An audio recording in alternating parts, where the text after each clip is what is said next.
Bonjour à tous, merci de nous suivre pour ce flash d'information.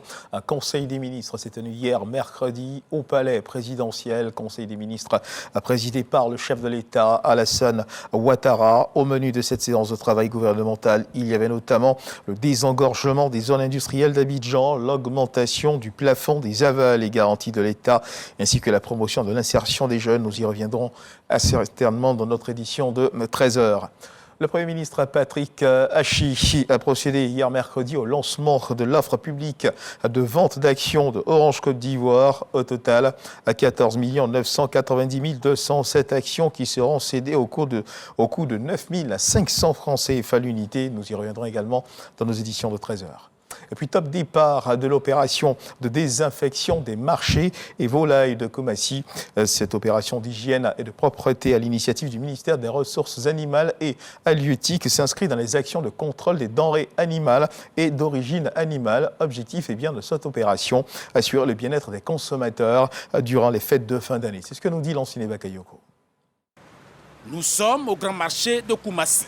Vêtu d'équipements de désinfection, notamment d'une paire de lunettes, de chaussures, de gants et d'un pulvérisateur, cet agent de service vétérinaire nettoie les marchés de volailles vivantes, les cajots, les engins de transport et de traitement des volailles. Cette désinfection a pour objectif déjà d'assainir ces marchés-là avant la période de forte utilisation de ces marchés-là. Comme vous le savez tous, dans les périodes de fêtes, notamment de Noël et de décembre, la volaille est l'une des denrées les plus prisées.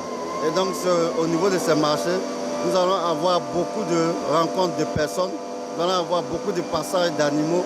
Et donc, il faut préparer ces marchés-là, ces lieux-là, à recevoir ce monde-là, aussi bien le monde animal et le monde humain.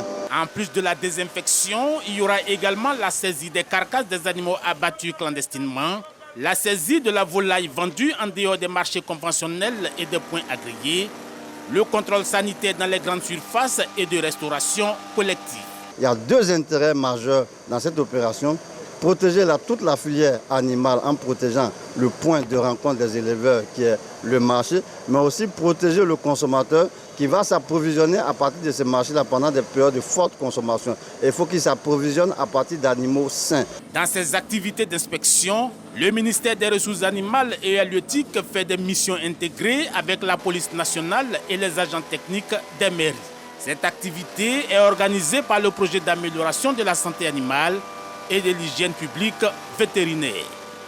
Et puis la journée mondiale de lutte contre le sida est commémorée ce 1er décembre, plus de 40 ans après le début de l'épidémie de sida. Les personnes vivant avec la maladie en Afrique, justement, font face à une stigmatisation encore bien présente, malgré le travail des associations pour leur venir en aide. D'après l'enquête globale sur l'indice de stigmatisation réalisé par le Réseau mondial des personnes vivant avec le VIH, à plus d'un tiers de personnes vivant avec le virus dans des pays comme la République démocratique du Congo ne travaillent pas en raison de la discrimination à l'embauche.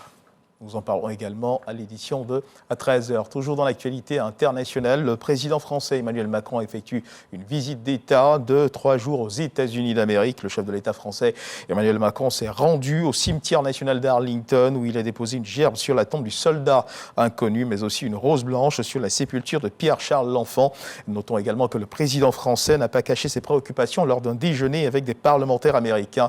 Selon lui, les subventions massives décidées par le président américain dans une grande loi économique et sociale appelée Inflation Reduction Act, eh bien, ces mesures pour lui sont super agressives pour les entreprises françaises. Le président français a plaidé pour une meilleure synchronisation entre les États-Unis et l'Europe.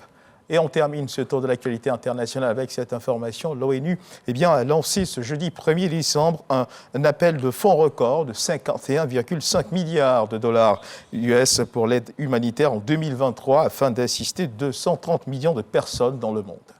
Voilà qui marque la fin de ce flash d'information. Merci de nous avoir suivis. Je vous retrouve à 13h pour le journal.